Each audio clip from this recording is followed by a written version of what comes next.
Salam persaudaraan dari Bukit Sandar Matahari Ledalero.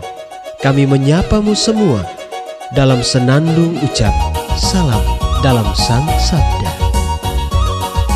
Bacaan Injil dan Renungan hari ini, Minggu 26 Februari 2023, hari Minggu Prapaskah pertama, disusun dan dibawakan oleh Pater Bernard Raho SVD. Selamat mendengarkan.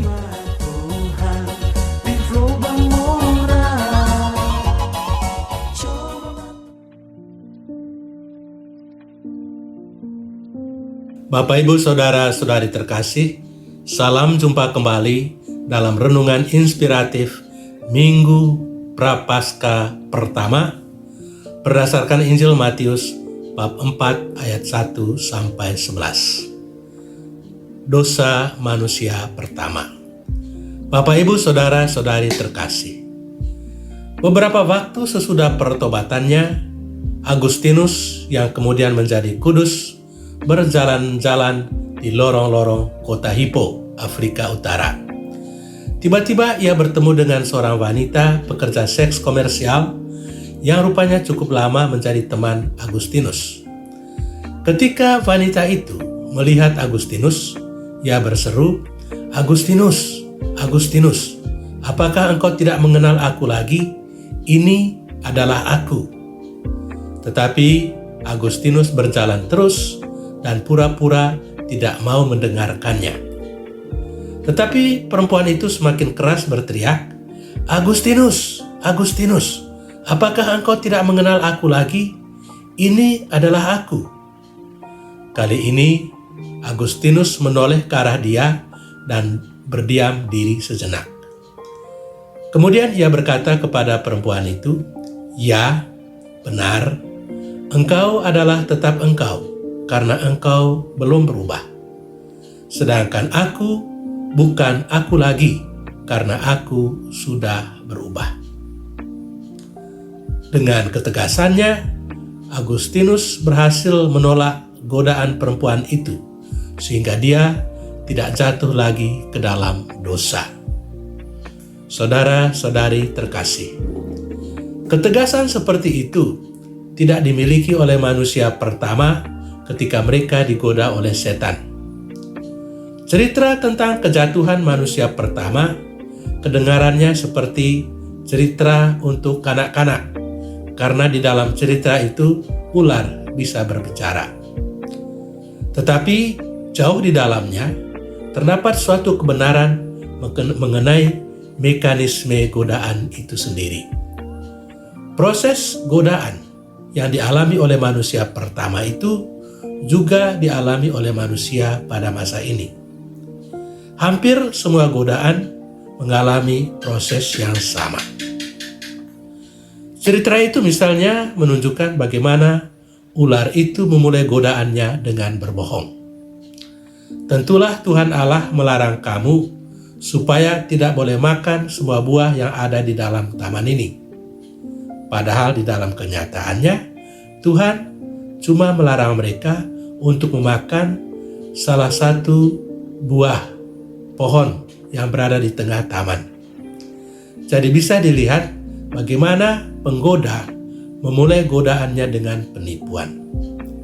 Orang yang menggoda orang lain untuk berdosa selalu mulai dengan penipuan. Dan oleh karena dia sudah menipu, maka dia terus membangun argumentasinya di atas dasar penipuan. Penipuan dibangun di atas dasar penipuan.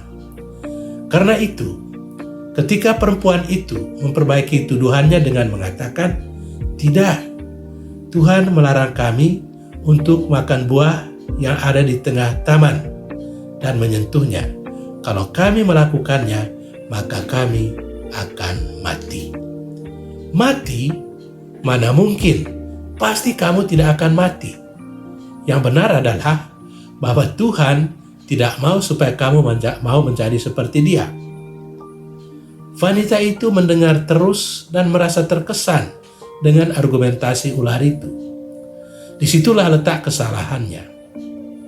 Dia memberi peluang. Sebetulnya, kalau dia cukup tegas, dia harus menghentikan percakapan itu sebagaimana telah dilakukan oleh Agustinus dalam cerita tadi. Berdiskusi atau berargumentasi dengan si penggoda berarti sama saja dengan mengulur-ulur waktu kejatuhan yang hampir pasti. Dan memang benar.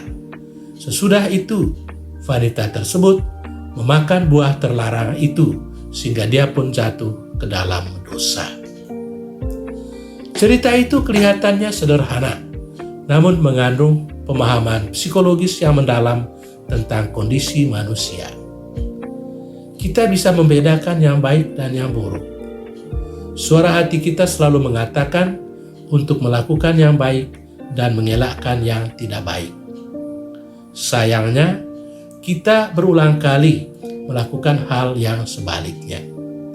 Kadang-kadang kita gampang jatuh ke dalam dosa. Kita tidak tegas melawan godaan, tetapi malah sebaliknya memberikan peluang. Saudara-saudari terkasih, Agustinus dalam cerita tadi berhasil mengatasi godaan karena ia bersikap tegas. Demikian pun dengan Yesus. Dia berhasil mengalahkan bujukan setan karena ia bersikap tegas.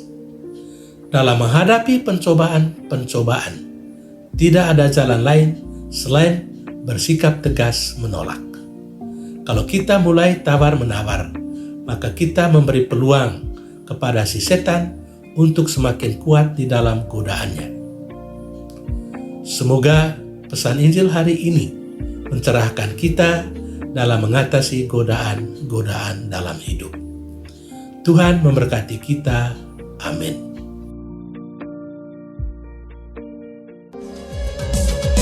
Hei bersaudara, umat Tuhan di lubang murah. Sahabat-sahabat pencinta Sang Sabda, kita baru saja mendengar bacaan Injil dan renungan edisi hari ini.